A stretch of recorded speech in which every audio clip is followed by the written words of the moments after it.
موقع پر اس بات کو سمجھ لیں کہ ترجیح دنیا کو نہ دے، ترجیح آخرت کو، اللہ کی ذات کو۔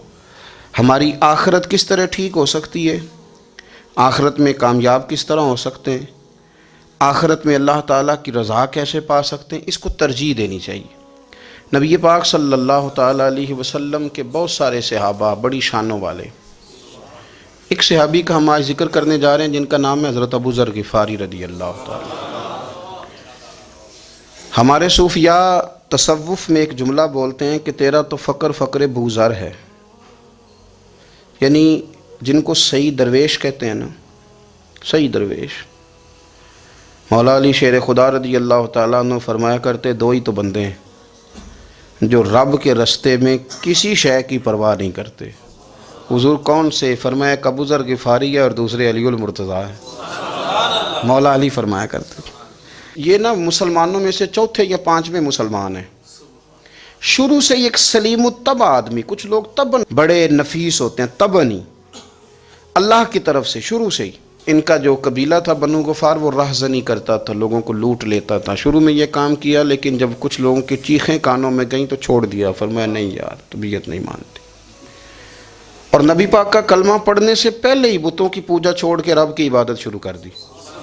لوگ پوچھا کرتے تھے آپ عبادت تو کرتے تھے پر منہ کدھر کرتے تھے؟ فرماتے تھے جدھر وہ کرا لیتا تھا کر لیتے تھے۔ کسی نے انہیں بتایا کہ مکے میں ایک شخص ہیں جنہوں نے اعلان نبوت کیا ہے، آپ کی طرح کی باتیں کرتے ہیں۔ انہوں نے اپنے بھائی کو بھیجا، ان کا نام انیس تھا، پتہ کر کے واپس آئے، بھائی کہنے لگے ابو ذر، ان کا نام جندب ہے، اصل میں ذر ان کے بیٹے کا نام ہے اور کنیت سے زیادہ معروف ہیں، ابو ذر غفاری کہلاتے ہیں۔ فرماتے ہیں کہ بھائی نے آ کے بتایا کہ وہ نیکی کا حکم دیتے ہیں، برے کاموں سے منع کرتے ہیں، صلہ رحمی کا پیغام دیتے ہیں، لیکن لوگ سارے مخالف ہیں۔ یہ چیز بھی بڑی کاؤنٹ ہوتی ہے، اسے نہ کاؤنٹ کیا کریں۔ لوگوں کی ترجیحات بدلتی ہیں، صبح کچھ دوپہر کچھ شام کچھ، اسے نہ کاؤنٹ کریں۔ انہوں نے اس بات کو کاؤنٹ کر کے بتایا کہ لوگ ان کے جو ہیں نا وہ مخالف ہیں سارے۔ تو حضرت ابو ذر غفاری کہنے لگے مجھے تسلی نہیں ہوئی، میں خود جا کے پتہ کروں گا۔ کہتے ہیں مکہ شریف آیا تو کسی ایسے آدمی سے پوچھ بیٹھا، میں تو کچھ اور سمجھا تھا وہ کچھ اور نکلا۔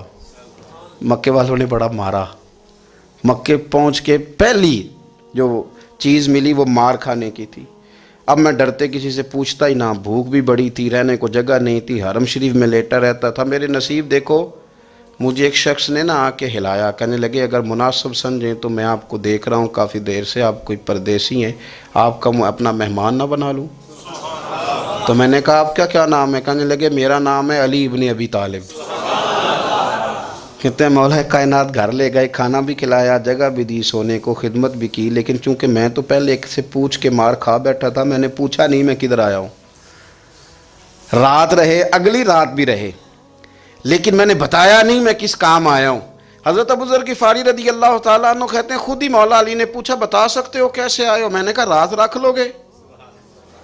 فرمایا بڑا کشادہ سینہ دیا رب نے مجھے، تو بات تو کر۔ کہنے لگے یار میں تو محمد مصطفیٰ کی زیارت کرنے آیا صلی اللہ تعالی علیہ وسلم۔ یہ بے نیاز لوگوں میں سے ہیں حضرت سیدنا ابو ذر غفاری۔ میں حضور کی زیارت کے لیے ہوں۔ حضرت علی کہنے لگے سویرے لے چلوں گا۔ انسان بزدل نہیں ہوتا، ہر انسان بزدل نہیں ہوتا، اور بلا وجہ ٹکراؤ کی پالیسی بنا لینا یہ بھی سیانے لوگوں کا کام نہیں۔ حکمت کے تقاضوں کے مطابق چلنا یہ بھی دلیر لوگوں کا ہی کام ہوتا ہے۔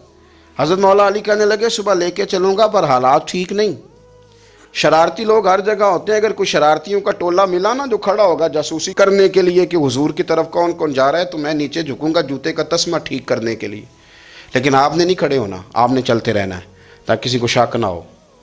کہتے ہیں اس ترتیب سے حضرت علی مجھے لے کے گئے، میں حضور کی بارگاہ میں پہنچا۔ مولا علی کہتے ہیں بڑے بڑے لوگ سوال کرتے تھے پر یہ شروع سے سلیم الطبع تھے، مجھے کہہ لینے دینا، جنہوں نے ماننا ہوتا ہے وہ لمبے سوال کرتے ہی نہیں۔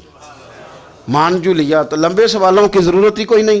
کہتے ہیں لوگ بڑے بڑے سوال کرتے تھے پر ابو ذر نے 2-3 باتیں ہی پوچھیں اور آگے جا کے کہنے لگے حضور ہاتھ بڑھائیں مجھے کلمہ پڑھائیں۔ نبی پاک صلی اللہ علیہ وسلم نے کلمہ پڑھایا، فرمایا باہر جا کے نا ابھی ذکر کرنا کہ تم مسلمان ہو گیا، یہ ماریں گے۔ عرض کی حضور انہیں مارنے دے، میں آیا بھی مار کھا نہیں ہوں۔ انہیں مارنے دے نا. پڑا فلک کو کبھی دل جلوں سے کام نہیں. داغ دہلوی نے کہا تھا پڑا فلک کو کبھی دل جلوں سے کام نہیں، اور جلا کے راکھ نہ کر دوں تو داغ نام نہیں. ماری تو کھانے آئے ہیں، مارنے دیں، کرنے دیں زور جتنا لگانا ہے لگانے دیں. باہر جا کے اعلان کیا، مکے والوں نے مارا، اتنا مارا کہ بے ہوش ہو گئے. پھر کسی نے بتایا کہ تم نے گزرنا بھی ہے ان کے علاقے سے، بنو غفار سے. پھر ان کا پتہ بھی ہے یہ لوگ بڑے سخت ہیں. پھر چھوڑا. تباً بڑے جلالی تھے، زاہد مزاج تھے. فرماتے تھے کہ جو تمہاری ضرورت سے زیادہ ہے وہ سارا صدقہ کرو. کنز کے معاملے میں ان کا رویہ یہ تھا. صرف حضرت صدیق اکبر کو کچھ نہیں کہا انہوں نے، باقی حضرت عمر جیسے آدمی کو بھی کھڑا کر کے کہہ لیتے تھے یہ مال کیوں رکھا ہوا ہے خزانے میں، بانٹتے کیوں نہیں سارا. اور جناب عثمان غنی رضی اللہ تعالیٰ عنہ کے ساتھ تو باقاعدہ کئی دفعہ اس موضوع پر گفتگو کی. وہ کہتے تھے کہ جب اللہ کہتا ہے قرآن میں کہ مال دولت جمع نہیں کرنی، تو وہ جو لوگ تھے وہ بھی بڑی شانوں والے تھے. وہ کہتے تھے کہ اللہ نے جب زکوٰۃ فرض کی تو مال جمع ہوتا ہے تو زکوٰۃ فرض ہوتی ہے نا. جب فطرانے کا کہا تو مال ہوتا ہے تو فطرانہ آتا ہے نا. تو آپ جو کہہ رہے ہیں وہ ٹھیک ہے، پر آپ اعلیٰ بات کر رہے ہیں تقوی کی، سارا بانٹو. تو حضرت ابو ذر غفاری کہتے تھے چلو ٹھیک ہے تمہاری بھی بات مان لیتا ہوں، پر یہ بتاؤ مدینے والے کا اپنا طریقہ کیا ہے. کہ بھئی حضور کا طریقہ تو وہی ہے جو آپ بتا رہے ہیں. تو فرمانے لگے پھر اس رستے نہ چلیں جو رستہ مدینے والے رسول کا ہے. اور حضور سے، نبی پاک سے عشق کرتے بڑا کھل کے. یہ صحابہ صفہ میں سے تھے.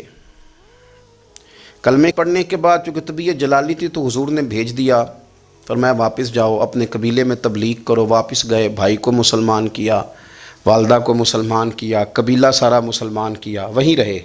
ہجرت مدینہ کے بعد آئے تبوک کے موقع کے قریب، اور حضور نے اصحاب صفہ میں رکھ لیا. نوکری کرتے مدینے والے رسول کی، دلیر آدمی تھے، بڑا قبیلہ تھا، پر ڈیوٹی کرتے، ڈیوٹی خدمت کرتے. ایک بیٹا تھا زار اس کا نام تھا، اس کی ڈیوٹی لگائی تم نے میرے نبی پاک کے اونٹ چرانے. ڈاکو آئے تو صاحبزادہ اونٹوں کی، اونٹنیوں کی حفاظت کرتے شہید ہو گیا. اور یہ انوکھا بندہ ہے جس نے شرط لگائی تھی کہ میں نے کالی سیاہ رنگ کی عورت سے شادی کرنی. انوکھا بندہ ہے. ایک بیٹی تھی، ایک بیٹا، بیٹا شہید ہو گیا. بیوی سے کہا تم نے نبی پاک کے گھر میں خدمت کرنی ہے، حضور کے گھر والوں، اور میں نبی پاک کی نوکری کروں گا. حضور کی خدمت کرتے، ہر وقت خدمت میں رہتے. اور حضور جب آتے نا، صحابہ صفہ میں یہ شامل تھے جو لوگ دین سیکھتے. حضور جب آتے تو سب سے پہلے آ کے حضرت ابو ذر غفاری کا پوچھتے، بلائیں. اور جب بات کرتے حضور تو بار بار ان کو مخاطب کر کے بات کرتے. حضرت ابو ذر غفاری رضی اللہ تعالیٰ عنہ کا نبی پاک سے اتنا پیار کہ ہماری بھی مشکل حل کر دی. ابو داؤد شریف میں موجود ہے. ایک دن کہنے لگے یا رسول اللہ صلی اللہ علیہ وسلم، اگر کوئی بندہ کسی سے پیار بڑا ہی کرے پر اس جیسے عمل نہ کر سکے، کوشش کرے کرنا. لوگ ہمیں کہتے ہیں نا جی پیار بڑا، عمل بھی تو کرو نا. بھی کرنا چاہیے، پر انسان ہے نا، غلطی بھی تو ہو ہی جاتی ہے. اب ہم عمل نہیں کر سکتے تو تم ہمیں پیار بھی نہیں کرنے دو گے. مہربانی کرو، پیار تو کرنے دو نا. حضرت ابو ذر غفاری نے کہا، ابو داؤد شریف میں موجود ہے، یا رسول اللہ صلی اللہ تعالیٰ علیہ وآلہ وسلم، حضور پیار بڑا کرے پر ان جیسے عمل نہ کرے تو حکم کیا ہے؟ تو حضور نے فرمایا پیار سچا کرے، اللہ قیامت کے دن جس سے محبت کرے گا نا اس کے ساتھ ہی دونوں کو اکٹھا فرما دے گا. تو حضرت ابو ذر نے فوراً کہا، حضور پھر مجھے آپ سے بھی بڑا پیار ہے، رب سے بھی بڑا پیار ہے. فرمایا فکر نہ کرنا، جنت میں اکٹھے ہی جائیں گے. اتنی محبت رسول پاک کی ذات کے ساتھ حضور کی نوکری کرنا. ایک دن خدمت کرتے کرتے سو گئے. حضور مسجد میں آئے پتہ کرنے کہ ابو ذر آرام کر رہا ہے. یہ بھی مزہ ہوتا ہے، خیال رکھنا اپنے درویشوں کا، کیا کھایا، کیا پیا، کہاں سوئے. حضور رات کو آئے، یہ سوئے ہوئے تھے. فرماتے ہیں حضور نے میرا انگوٹھا ہلایا، میں اٹھ کے بیٹھ گیا. حضور بھی میرے پاس بیٹھ گئے. اور میں ابو ذر بڑا پیار کرتے ہو، سونے آپ کو پتہ ہی ہے. کہا یار تو بڑی نوکری کرتا ہے، ایک دن وہ بھی آئے گا جس دن تجھے میری مسجد اور میرے شہر سے جانا پڑے گا، پھر کیا کرو گے؟ تو عرض کی حضور کسی کی طاقت ہے مجھے آپ کے شہر سے نکالے؟ میں تلوار نکال لوں گا. تو نبی پاک نے فرمایا تلوار نہ نکالنا، جہاں تمہیں بھیجا جائے چپ کر کے چلے جانا. حضور کب تک؟ فرمایا جب تک اللہ تیری اور میری ملاقات نہیں کرا دیتا، یعنی وصال تک. یہ واحد شخص ہیں کہ حضور کے وصال ظاہری کا وقت آ گیا تو فرمایا کوئی میرے ابو ذر کو بلاؤ۔ جب یہ آئے تو حضور لیٹے ہوئے تھے، یہ جھکے نبی پاک کی طرف، حضور میں حاضر ہوں، تو حضور نے پکڑ کے سینے کے ساتھ لگایا۔ میرے رسول پاک صلی اللہ علیہ وسلم کی خدمت میں ایک دفعہ عرض کرنے لگے حضور مجھے صوبے کا گورنر بنا دیں، تو نبی پاک نے فرمایا ابو ذر میں عہدے پسند نہیں کرتا، تو تمہیں بھی میں کہتا ہوں عہدہ نہ لینا، تمہیں بھی کہتا ہوں عہدہ نہ لینا۔ فرمایا ابو ذر میں جو چیز اپنے لیے پسند کروں گا تمہیں بھی اسی کا مشورہ دوں گا، تم بندے اچھے ہو پر یہ کام تمہارے بس کا نہیں ہے۔ بڑے زاہد آدمی میرے رسول کریم صلی اللہ تعالیٰ علیہ وآلہ وسلم نے ان کے بارے میں فرمایا جس طرح نبیوں میں حضرت عیسیٰ علیہ السلام ہوئے، حضرت عیسیٰ دیکھیں نا، انبیاء میں اللہ تعالیٰ نے ہر قسم کی عظمت نبیوں کو دیں۔ جناب سلیمان علیہ السلام کا تو تخت بھی ہوا میں اڑتا تھا، جن تک تابع دار تھے، اور نبیوں میں حضرت عیسیٰ بھی ہیں جن کے پاس گھر بھی کوئی نہیں، شادی بھی کوئی نہیں کی، اینٹ سرانے رکھ کے تکیہ بناتے، ایک ان کے پاس کنگھی تھی اور ایک پیالہ تھا۔ دیکھیں جو بندہ نیک ہو نا، وہ بھی نیک ہیں، اللہ کے نبی ہیں، آپ اپنا تقوی مسلط نہیں کریں گے، جو وہ کر رہے ہیں وہ بھی مخلص ہو کے کر رہے ہیں۔ حکومتیں جو چلانی ہیں تو وہ کس نے چلانی ہیں؟ اگر نیک بندے نہیں آئیں گے تو غلط لوگ آئیں گے، قوموں پہ ظلم کریں، وہ بھی اپنی جگہ ٹھیک ہیں، لیکن یہ جو کر رہے ہیں یہ بات بھی اپنی جگہ بالکل ٹھیک ہے۔ ہم پتہ کیا کرتے ہیں، ہم چیزوں کو مسلط کرتے ہیں، ایک دوسرے پر مسلط نہیں کریں چیزوں کو۔ آپ جو کر سکتے ہیں، جو رستہ آپ کو صحیح لگتا ہے اختیار کر لیں، یہی تو ہمارے دین کا حسن ہے کہ سارے رستے واضح کر کے ہمیں دکھاتا ہے۔ حضرت عیسیٰ علیہ السلام نے ایک دن دیکھا کہ ایک بندہ نا انگلیوں کے ساتھ اپنے بال سیدھے کر رہا ہے، تو آپ نے فرمایا یار کنگھی کے بغیر بھی کام چل سکتا ہے، کنگھی بھی خیرات کر دی۔ دیکھا ایک بندہ ہاتھ کا تکیہ بنا کے لیٹا ہے، تو فرمایا اینٹ بھی دے دو، کسی کے کام آ جائے گی۔ ایک دن دیکھا کہ ایک بندہ نا یوں چلو میں پانی پی رہا ہے، فرمایا پیالہ بھی رہنے دو، اس کے بغیر بھی کام چل ہی جاتا ہے۔ جناب عیسیٰ کا یہ زہد تھا۔ میرے نبی پاک علیہ السلام نے فرمایا جس نے جناب عیسیٰ کا زہد دیکھنا ہو وہ میرے ابو ذر غفاری کو دیکھے، ان کو دیکھے، یہ دنیا میں جناب عیسیٰ کے زہد کے مطابق چلتے پھرتے ہیں۔ ساری زندگی دولت کو، مال کو پسند نہیں کیا۔ جہاں رہتے تھے ایک گورنر صاحب نے 300 دینار تحفے میں بھیجے، تو ایک ہوتا ہے نا بندہ کہتا نہیں نہیں ضرورت نہیں، اور حضور سید عالم صلی اللہ علیہ وسلم نے حضرت عمر سے فرمایا تھا جو خود بخود آ جائیں وہ قبول کر لو، اللہ کی طرف سے۔ لیکن ان کا رنگ فقیری والا تھا اور تھوڑا انوکھا تھا۔ 300 دینار آئے تو فرمانے لگے اسے جا کے کہو تمہیں کوئی اور بندہ نہیں ملا دھوکہ دینے کے لیے، میرے گھر ہی مال بھیج دیا ہے۔ فرمانے لگے میرے پاس گدھا ہے سواری کرنے کے لیے، میرے پاس بکریاں ہیں دودھ پینے کے لیے، میرے پاس ایک چادر اضافی ہے سامان میں سے، میں تو ڈرتا ہوں کہ رب کہیں اس چادر کے بارے میں سوال نہ پوچھ لے، اور تم ہو کہ میرے پاس یہ لے کے آئے ہو۔ حضرت عثمان غنی کے پاس جا کے کہا کرتے کتنا لوگوں کے پاس پیسہ آ گیا ہے، ہر بندے کے گھر میں مال ہے، یہ کیا ہو رہا ہے، لوگوں سے کہیں خرچ کریں غریبوں پہ۔ حضرت عثمان غنی فرمانے لگے تمہیں تو خوش ہونا چاہیے کہ میرے دور میں لوگ خوشحال ہو گئے ہیں۔ آپ فرمانے لگے نہیں، وہ والا رنگ زیادہ بہتر ہے جو مدینے والے نے اختیار فرمایا ہے، کیونکہ کچا رنگ للاری والا چڑھدا تے لیندا رہندا عشق تیرے دا رنگ محمد، جدوں چڑھ جائے پھر نہیں لیندا۔ آپ کی طبیعت کے اندر دولت سے بیزاری، حضرت ابو درداء، حضرت ابو موسیٰ اشعری، حضرت ابو ہریرہ رضی اللہ تعالی عنہ، یہ سمجھ لیں ان کے کلاس فیلو تھے، ان کے ساتھ پڑھا تھا انہوں نے۔ حضرت ابو ذر غفاری ان پر بھی جلال کرتے۔ آپ یقین کریں کہ طبیعت نا ایسے کیف میں آ گئی ان کو پڑھ کے، ان کو پڑھا جب کچھ دنوں سے تو کچھ انوکھا، یہ انوکھی وجہ ہے، سارے زمانے سے نرالے ہیں، یہ بندے کون سی بستی کے یار اب رہنے والے ہیں، یہ کس طرح کے لوگ ہیں، کیا سوچ ہے۔ حضرت ابو درداء رضی اللہ تعالیٰ عنہ کے گھر کے قریب سے گزرے تو حضرت ابو درداء مکان بنا رہے تھے، کیا جملہ کہا، تڑپ گئی روح۔ فرمانے لگے ابو درداء تجھ سے مجھے یہ امید نہیں تھی یار۔ فرمایا کیا ہوا؟ فرمانے لگے اب تیرا مکان بنانے کے لیے بھی اللہ کے بندوں کی پشتوں پر اینٹیں رکھی جائیں گی، تیرا مکان بنانے کے لیے رب کے بندوں کی پشتوں پر اینٹیں تیرے لیے۔ حضرت ابو درداء نے گردن جھکا لی، فرمایا یار جہاں تو ہے نا تو بالکل ہی ٹھیک کہتا ہے۔ کیوں؟ میرے نبی پاک صلی اللہ علیہ وسلم نے فرمایا اس زمین کے اوپر اور آسمان کے نیچے ابو ذر غفاری سے سچا بندہ کوئی نہیں، ان سے زیادہ سچا کوئی نہیں۔ فرمایا تو ٹھیک کہتا ہے یار، صحیح کہتا ہے۔ حضرت ابو موسیٰ اشعری رضی اللہ تعالیٰ عنہ کو گورنر بنا دیا گیا عراق کا۔ اب حضرت ابو موسیٰ اشعری صحابہ میں ایک بڑے جلیل القدر صحابی ہیں، اور ان کی عظمتیں، رفتیں، بلندیاں کیا کہنا، بڑی گہری دوستی تھی۔ لیکن جب وہ گورنر بن گئے نا تو آپ نے فرمایا بس بھئی اب تو نے عہدہ لے لیا ہے، یہ بندے کو ٹھیک نہیں رہنے دیتی چیزیں، اب تو عہدے میں چلا گیا۔ بڑی مدت کے بعد ملاقات ہوئی حضرت ابو موسیٰ اشعری کے ساتھ، وہ دوڑ کے آئے حضرت ابو ذر غفاری کے گلے ملنے، میرا بھائی میرا بھائی۔ فرمایا پیچھے ہٹ جا، میں نہیں تیرا بھائی، تو گورنر ہے، میں غریب آدمی ہوں، اپنا کام کر۔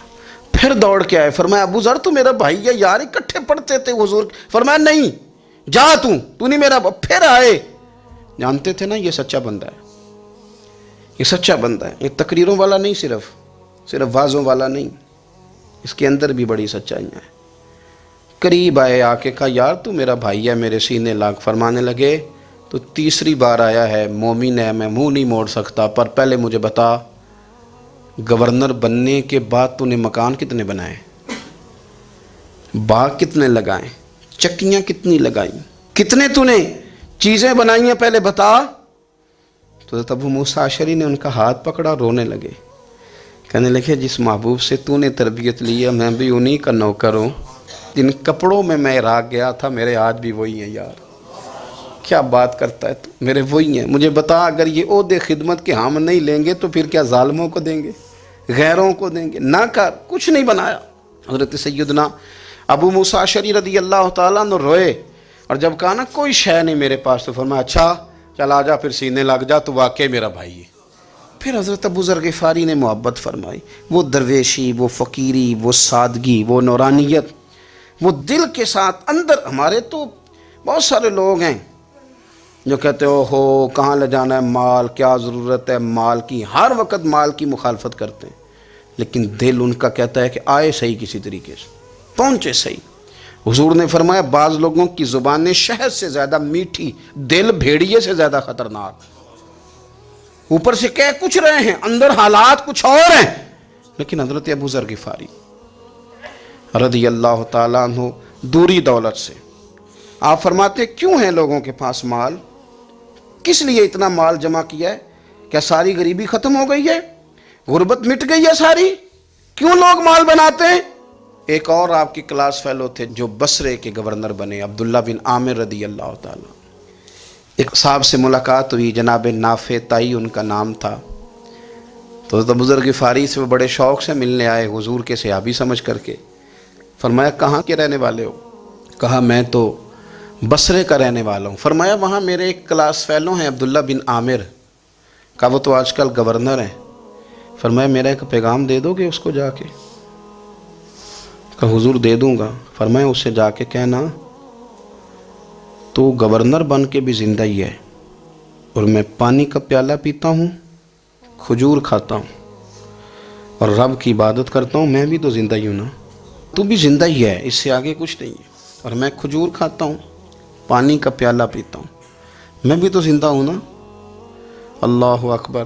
نافع تائی کہتے ہیں اس پیغام کی سمجھ نہیں آئی، لیکن میں لے کے گیا، عبداللہ بن عامر سے میری ملاقات ہوئی، تو میں نے کہا جی ایک پیغام دینا ہے، تو انہوں نے کچھ توجہ نہیں کی۔ جب میں نے بتایا نا کہ حضرت ابو ذر غفاری کا پیغام ہے، تو ان دونوں آنکھیں کھول دیں، کہنے لگے جلدی بتاؤ انہوں نے کیا کہا ہے۔ فقر اور درویشی کے رستے پہ چلنے والوں کے امام سیدنا ابو ذر غفاری نے کیا کہا ہے؟ تو کہتے ہیں مجھے پاس بٹھا لیا، شفقت فرمائی، کہنے لگے اب بتاؤ انہوں نے کیا کہا ہے۔ تو عرض کرنے لگے انہوں نے کہا ہے کہ تو گورنر ہے، تو بھی زندہ ہے، اور میں کھجور کھاتا ہوں، پانی پیتا ہوں، رب کو یاد کرتا ہوں، میں بھی تو زندہ ہی ہوں نا۔ کہنے لگے ایک دفعہ پھر کہا انہوں نے کہا تھا کہ میں کھجور کھاتا ہوں، پانی پیتا ہوں، عبادت کرتا ہوں، میں بھی تو زندہ، کہا ایک دفعہ پھر کہتے ہیں تیسری دفعہ کہا تو وہ اتنا روئے کہ انہوں نے چادر میں منہ چھپا لیا۔ کہنے لگے یار وہ ٹھیک ہی کہتا ہے، وہ صحیح کہتا ہے، اتنا مال، اتنے عہدے، اتنی چیزیں، اتنا کچھ جمع کر کے رکھا ہے، ان کا حساب دینا ان چیزوں کی اللہ کے حضور کیا عذر پیش کریں گے، کس طرح رب کی بارگاہ میں بتائیں گے کیا وجہ تھی، کن چکروں میں ہم نے زندگی گزار دی۔ سیدنا ابو ذر غفاری رضی اللہ تعالیٰ عنہ نے اپنی حیات مبارکہ ساری کی ساری فرماتے تھے کہ ہم نہیں عمل کریں گے تو کون کرے گا۔ وہ خاص سادگی، وہ خاص، اور پتہ میرے نبی پاک نے کیا فرمایا؟ فرمایا مجھے میرے رب نے حکم دیا ہے کہ میں 4 لوگوں سے پیار کروں۔ اللہ اکبر، کاش کبھی آپ اس حدیث کے جملوں کو سمجھیں۔ او یار، اللہ نے حکم دیا ہے محبوب پیار کرے۔ حضور کس سے؟ تو پہلے 3 مرتبہ نبی پاک نے ایک ہی شخص کا نام لیا، فرمایا علی سے، علی سے، علی سے، پھر فرمایا ابو ذر غفاری سے، پھر فرمایا جناب مقداد سے، پھر فرمایا سلمان فارسی سے۔ رب نے مجھے کہا ان سے پیار کرو۔ حضرت ابو ذر غفاری تبوک کے موقع پر نا اونٹ پہ بیٹھے تھے، پیچھے رہ گئے، اونٹ پر بیٹھے تھے تو پیچھے رہ گئے۔ اونٹ سست تھا، تھک گیا، چل نہیں رہا تھا۔ حضرت ابو ذر غفاری رضی اللہ تعالیٰ عنہ پہلے تو اسے لے گئے ایک گاؤں میں کہ اونٹ بیمار ہو گیا، اس کا علاج کرایا، لیکن جب وہ ٹھیک نہ ہو سکا نا تو اونٹ وہیں چھوڑ دیا۔ حضور صلی اللہ علیہ وسلم کے پیچھے ضرور پہنچنا ہے میدان تبوک میں، تو وہ جو سامان تھا وہ سارا پشت پہ رکھا اور اکیلے ہی چل دیے، تنے تنہا اور پیدل۔ سامنے سے گرد اڑتی ہوئی نظر آئی تو لوگوں نے کہا حضور پتہ نہیں کون آیا ہے۔ فرمایا تمہیں نہیں پتہ، مجھے تو پتہ ہے نا، ابو ذر غفاری آیا ہے، ابو ذر غفاری آئے۔ پھر حضور نے فرمایا یمشی واحدہ و یموت واحدہ و یبعث واحدہ، فرمایا یہ تنہا چلتے ہیں، یہ تنہا ہی دنیا سے جائیں گے، تنہا ہی اٹھائے جائیں گے، تنہا تنہا چلتے ہیں، تنہا ہی دنیا سے جائیں گے، انتقال تنہا ہی اٹھائے جائیں گے۔ جو بہت زیادہ سختی کرنے لگے صحابہ پہ، بہت زیادہ، تو حضرت عثمان غنی رضی اللہ تعالیٰ عنہ نے فرمایا کہ آپ اپنے مزاج کے لحاظ سے تو درست ہیں، پر جو چیز آپ طاری کرنا چاہتے ہیں جب شریعت گنجائش دیتی ہے تو آپ کیوں اتنی سختی فرماتے ہیں؟ تو فرمانے لگے ٹھیک ہے پھر مجھے ربضہ جانے کی اجازت دے دو۔ ربضہ ایک بستی تھی، جنگل تھا، وہاں کوئی آتا جاتا نہیں تھا، اسی کسے دے کچھ نہیں جلا گئے تو نہ کچھ ہڈا دردی۔ حضور نے کہا تھا نا یمشی واحدہ، تو اکیلا چلے گا، ربضہ چلے گیا۔ حضرت سیدنا عثمان غنی نے کہا یہ کچھ بکریاں لے جاؤ، دودھ پی لیا کرنا۔ فرمایا عثمان مجھے مال کی تو ضرورت پہلے دن سے ہی کوئی نہیں، مجھے تو رب رسول کی ضرورت ہے، ان کی کرم نوازیاں میرے ساتھ رہتی ہیں۔ تشریف لے گئے، وہاں تنہا کھجور کے خشک ٹکڑے کھاتے، عبادت کرتے، اللہ کو یاد کرتے۔ بڑے بڑے لوگوں نے آ کے کہا کہ ابو ذر آپ کی بڑی شان ہے، ہمارے ساتھ چلیں۔ فرمایا چھوڑو، کہاں منشور ہم اور کہاں ہنگامے محبت کے، ایک حجرے میں رہتے ہیں خدا کو یاد کرتے ہیں، ضرورت کوئی نہیں، جہاں ہوں نا وہاں میں ٹھیک ہوں، حاجت نہیں۔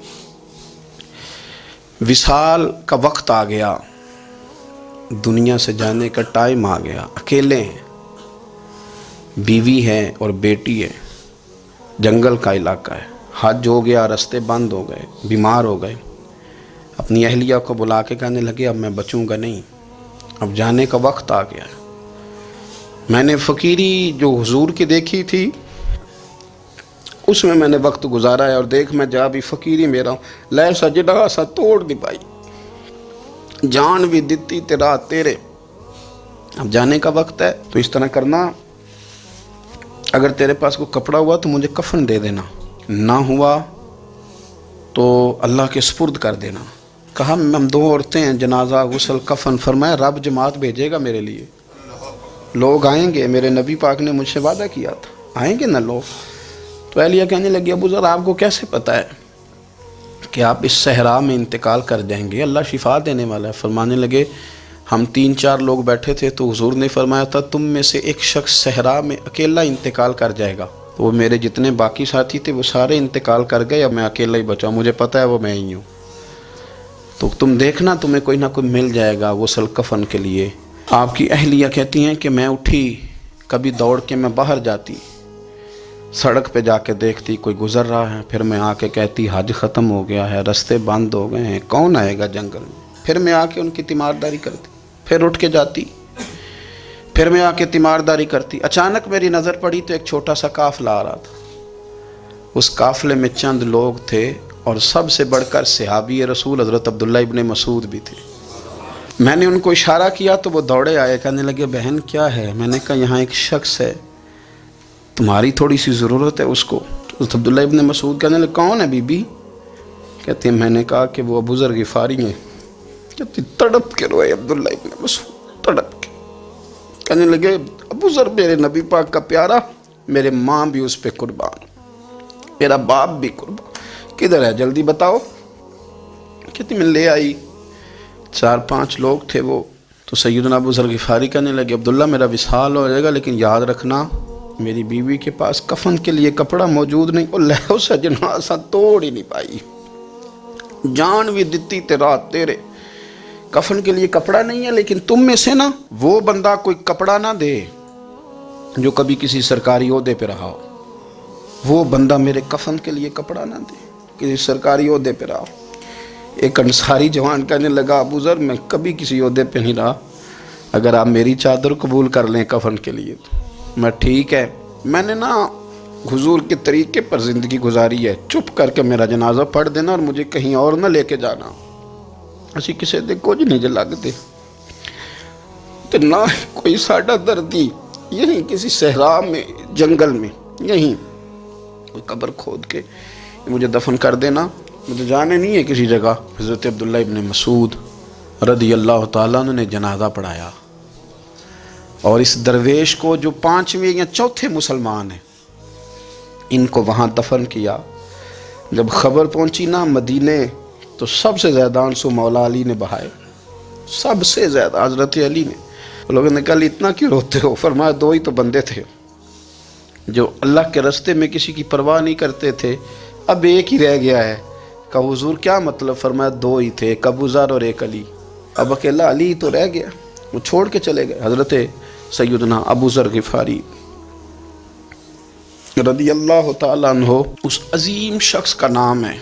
سردار قبیلے سے تعلق تھا, بڑے بہادر تھے, پر حضور کو فقیری میں دیکھا تو پھر زندگی اسی فقیری میں گزار دی, اسی فقیری میں, اسی طریقے میں وفا کر کے نا اسی رنگ میں گزار دی, انہی نقشوں پہ رہے. اگرچہ جائز تھا, بڑے بڑے لوگ تھے, بڑے بڑے لوگ تھے. حضرت عبد الرحمن ابن عوف بڑا مال تھا, حضور نے ان کو جنتی کہا, ان کے پیچھے نماز پڑھی, سب ٹھیک تھا. پر فرماتے تھے یار میں انکار نہیں کرتا, پر میرے نبی نے فقیری کی, حضور نے ایک وقت کھایا ایک وقت بھوک کاٹی, تم کس طرح بھر بھر کے پیٹ کھاتے ہو, تم کس طرح اتنی آسانیاں دیکھتے ہو. حضرت ابو ذر غفاری فرماتے تھے مجھے میرے نبی پاک نے 6 باتوں کی وصیت کی تھی. اپنے بچوں کو بھی بتاتے تھے, دوستوں کو بھی 6 باتوں کی حضور نے وصیت کی تھی. سب سے پہلے حضور نے فرمایا تھا ابو ذر مسکینوں سے محبت کرتے رہنا. دوسرا نبی پاک صلی اللہ علیہ وسلم نے فرمایا تھا جب بھی دیکھنا نیچے والوں کو دیکھنا, اوپر والوں کو نہ دیکھنا. مالداروں جاگیرداروں پہ توجہ نہ کرنا, ذہن خراب ہوگا. نیچے دیکھنا, غریبوں کی طرف توجہ رکھنا. تیسرے نمبر پر نبی پاک صلی اللہ علیہ وسلم نے فرمایا تھا ہر حال میں حق بات کہنا اگرچہ وہ کڑوی ہو. چوتھے نمبر پہ میرے محبوب نے فرمایا تھا اللہ کے معاملے میں کسی کی پرواہ نہ کرنا, کوئی کیا کہتا ہے کہتا رہے, تم رب کے راستے پہ چلتے رہنا, ملامت کی پرواہ نہ کرنا. اور 5ویں نمبر پر میرے نبی پاک نے مجھ سے کہا تھا اگر رشتہ دار تجھ سے تعلق توڑیں بھی نہ تو جوڑ کے رکھنا, صلہ رحمی نہ چھوڑنا. اور 6 نمبر